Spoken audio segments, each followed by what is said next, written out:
Ahora sí, lo que veremos es el criterio para que se produzcan cambios espontáneos combinando lo que hemos visto tanto para la primera ley en la unidad 1 como lo que hemos visto en la unidad 3, que es la segunda ley de la termodinámica. Es decir, cómo combinando ambas leyes de la termodinámica lo que podemos es llegar a un criterio para poder decir si un cambio será o no espontáneo. Lo que tenemos es que para que pase un sistema de un estado A una determinada temperatura y presión a otro estado B, sabemos que para un sistema aislado la variación de entropía siempre tiene que ser mayor que cero si el cambio es irreversible, y que a su vez el delta de entropía, es decir, la variación de entropía, tiene que ser mayor a la integral del diferencial del calor reversible sobre la temperatura del entorno. ¿Sí? Esa era la desigualdad de Clausius. Por otro lado, sabemos que un sistema está en equilibrio termodinámico si no puede sufrir ningún cambio espontáneo, es decir, una vez que se llega al equilibrio no se produce ningún cambio espontáneo en el sistema, una vez que se definen las condiciones del entorno. Es decir, que en el estado de equilibrio termodinámico es el estado en el que el sistema se siente más cómodo, ¿sí? Esa es la manera en que lo podemos tratar de visualizar. El equilibrio termodinámico a su vez está constituido por tres conceptos, ¿sí? Por un lado el equilibrio térmico, es decir, que todas las fases tienen la misma temperatura, ¿sí? En caso de haber varias fases o en caso de haber una única fase, todos los puntos del sistema tienen la misma temperatura. Equilibrio mecánico, a su vez, significa que todas las fases tienen la misma presión, o en caso que sea una única fase, todos los puntos tienen la misma presión, o al menos todos los puntos que están en la misma altura, si pensamos en la presión hidrostática. Y por último, el equilibrio químico, que ya veremos en la segunda parte de la materia, que tiene que ver con que no hay tendencia a flujos de determinadas especies de una fase a otra, o bien que no hay tendencia a reacciones químicas. Es decir, el equilibrio termodinámico, es decir, el estado más cómodo, implica que no hay ni cambios de composición, ni cambios de presión, ni cambios de temperatura en el sistema. Bueno, como decíamos, hasta ahora hemos visto entonces dos leyes fundamentales de la termodinámica de manera diferencial. La primera ley, que era el balance de energía para un sistema cerrado, recordemos que esto era para un sistema cerrado. La variación de energía interna es igual a diferencial del calor reversible más el diferencial del trabajo reversible. Recordemos que si solo teníamos trabajo de compresión-expansión, esto era igual a menos P diferencial de B. Y de la segunda ley sabemos que el diferencial de la entropía es mayor por la desigualdad de Clausius al diferencial del calor reversible sobre la temperatura del entorno. Es decir, que si lo que hacemos es reemplazar por diferencial del calor reversible y diferencial del trabajo reversible por sus equivalentes, es decir, por T del entorno por diferencial S menos P diferencial B, lo que tendremos es que el diferencial de U es menor a T del entorno por diferencial S, recordemos que está esta desigualdad, menos P del entorno por diferencial B, que es el diferencial de trabajo reversible cuando solo tenemos compresión-expansión. Por lo tanto, reacomodando esta desigualdad, tenemos que el diferencial de la energía interna menos T diferencial S más P diferencial B tiene que ser menor que 0, ¿sí? Es decir, que esta sería la condición que combina la primera y la segunda ley de la termodinámica y que nos da un criterio para que un cambio espontáneo ocurra. Es decir, necesariamente esta variación de energía interna, esta variación de entropía por la temperatura y esta variación del volumen por la presión tienen que, combinados, ser menores que cero para que el cambio espontáneo ocurra. Ahora bien, ya hemos definido a través de esa desigualdad el criterio para cambios espontáneos. Entonces apliquemos este criterio que acabamos de obtener para distintos casos particulares, ¿sí? En principio, partamos del caso particular más simple, que es un sistema aislado que no intercambia ni calor ni trabajo. Por lo tanto, si no intercambia ni calor ni trabajo, la variación de energía interna es cero, la variación de volumen es cero, ya que el trabajo es cero. ¿A qué me quedaría reducida esta ecuación, esta inecuación? Es a diferencial de S a energía interna y volumen constante tiene que ser mayor que cero. Es decir que para que se produzca un cambio espontáneo en un sistema aislado, lo que tiene que aumentar es la entropía del sistema. Ahora bien, pensemos qué pasaría en un caso en que tengo entropía y volumen constantes. Si la entropía y el volumen son constantes, diferencial S es igual que 0, es igual a 0 y diferencial B también es igual a 0. No hay variación de volumen, por lo tanto me quedaría solo que el diferencial de U es menor que 0 a entropía y volumen constante. Eso implica que el estado de equilibrio es, en un caso en que un sistema se mantiene a entropía y volumen constante, el estado de equilibrio es el de mínima energía interna. Por otro lado, recordemos que de la definición de la relación fundamental para la energía interna, ya habíamos deducido que las dos variables canónicas eran entropía y volumen, ¿sí? Es decir que cuando la entropía y el volumen son constantes, la mínima energía interna implica el estado de equilibrio. Ahora tomemos el caso en que la entropía y la presión son constantes. Si la entropía y la presión son constantes, lógicamente el diferencial de S es igual a 0 y lo que me queda es que el diferencial de U más P diferencial de B tiene que ser menor que 0. Y si la presión es constante, el diferencial de U más P diferencial de B es igual al diferencial de U más P por B, que recordemos que es la definición de entalpía.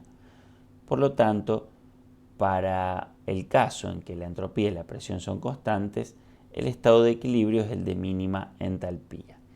Nuevamente, recordemos que para la entalpía las dos variables canónicas son entropía y presión. Por último, veamos qué sucede para casos fácilmente medibles en el laboratorio, es decir, casos en los que tenemos temperatura y volúmenes constantes o temperaturas y presión constantes. Partiendo de la desigualdad o la inecuación que habíamos planteado al principio, donde tenemos que el diferencial de la energía interna menos T diferencial S más P diferencial B tiene que ser menor a 0, que es la condición general para que haya cambios espontáneos. Si consideramos un caso en el que tenemos temperatura y volumen constante, al tener volumen constante lo que tenemos es que el trabajo es igual a 0. Recordemos que el trabajo de compresión-expansión es menos P diferencial B, por lo tanto se hace 0. Y lo que tenemos entonces es que nos queda diferencial de U menos T diferencial S es menor que 0. Y si la temperatura es constante, el diferencial de U menos T diferencial S es lo mismo que el diferencial de U menos TS, y esto es menor que 0, y esto implica que es el diferencial de la energía libre de Helmholtz es menor que 0. Es decir, que para un caso donde la temperatura y el volumen se mantienen constantes, el estado de equilibrio será en el que se reduzca la energía libre de Helmholtz Y nuevamente vemos que, como habíamos definido en los videos anteriores de esta unidad, la energía libre de Helmholtz tiene como variables canónicas a la temperatura y al volumen.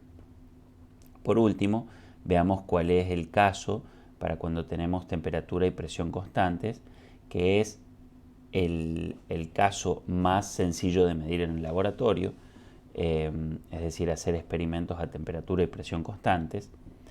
Y como vemos, cuando la temperatura y la presión son constantes, no podemos cancelar ninguno de los términos de la condición general para que haya cambios espontáneos, y nos queda que el diferencial de U menos T diferencial S más P diferencial B tiene que ser menor a 0, pero como T y P son constantes, podemos decir que el diferencial de U menos T diferencial S más P diferencial B es lo mismo que el diferencial de la combinación lineal de estas funciones de estado, es decir, el diferencial de U más P por B menos TS. Todo ese diferencial tiene que ser menor que 0, y U más P por B ya sabíamos que era la entalpía, por lo tanto nos queda que el diferencial de la entalpía menos TS tiene que ser menor que 0, que es lo mismo que decir que el diferencial de la energía libre de Gibbs tiene que ser menor que 0. Es decir, que el estado de equilibrio para un cambio en el que se mantienen la temperatura y la presión constantes, siempre será el que reduce la energía libre de Gibbs. Es decir, que el diferencial de la energía libre de Gibbs sea menor que 0. Por lo tanto, en todo cambio que sucede a temperatura y presión constante, el estado de equilibrio corresponde al estado de menor energía libre de Gibbs. Y por último, veamos que la energía libre de Gibbs tenía como variables canónicas la temperatura y la presión, tal como definimos en videos previos de esta unidad. Ahora bien, si decimos que a presión y temperatura constante, el criterio para que el cambio sea espontáneo es que el delta G sea menor que 0, es decir, que el delta H menos T delta S sea menor que 0, eso implica que la condición para que ocurra un cambio es una combinación de efectos de maximización de la entropía del sistema y de minimización de la entalpía del sistema. Y ambos efectos pueden ser coherentes entre sí, es decir, se maximiza la entropía y se minimiza la entalpía simultáneamente, o puede haber efectos contrapuestos.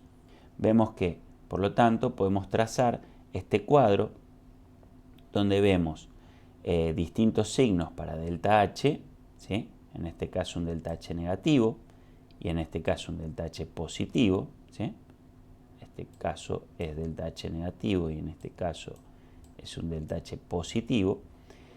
Y en el eje Y tenemos la variación de entropía, que puede ser positiva, ¿sí?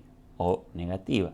Recordemos que lo que buscamos es que la variación de entropía sea positiva, es decir, que al producirse el cambio tenemos mayor número de estados igualmente probables en el estado 2 respecto del estado 1. Por lo tanto, teniendo este cuadro de doble entrada, lo que podemos ver es que en un caso en que la variación de entalpía es menor que 0, es decir, que el delta H es negativo, hay una liberación de energía entálpica, y si además en ese cambio lo que se produce es un aumento de la entropía, es decir, un delta S mayor a 0, el cambio es espontáneo en cualquier situación, ¿sí? Porque libera energía entálpica y a su vez aumenta la cantidad de microestados igualmente probables. Ahora, si aumenta la cantidad de estados igualmente probables, pero ese cambio consume energía, el cambio será espontáneo solamente a alta temperatura, ya que a alta temperatura este término prevalecerá, es decir, el término negativo prevalecerá por sobre el término de variación de entalpía, que, como dijimos, podía ser positivo, es decir, consume energía entálpica el cambio. Por lo tanto, ese cambio solo será espontáneo a alta temperatura. Ahora bien, pensemos en la otra alternativa donde ambos efectos se contraponen. Tenemos una variación de entalpía negativa, ¿sí? Es decir, se libera energía al producirse el cambio, pero eso conlleva un avance hacia un estado con menor número de estados igualmente probables, es decir, con una variación de entropía negativa, ¿sí? Esto implica que a baja temperatura este término tendrá menor incidencia sobre el cálculo de delta G que el término entálpico. Por lo tanto, en un caso en que la entropía se reduce, pero se libera energía entálpica, el cambio será espontáneo solamente a baja temperatura. Por último, el otro cuadrante implica que hay un consumo de energía al producirse el cambio y que a su vez avanzamos hacia una condición donde tenemos menor número de estados igualmente probables, claramente será un cambio no espontáneo, es decir, que necesitaremos entregarle energía para que ese cambio se produzca.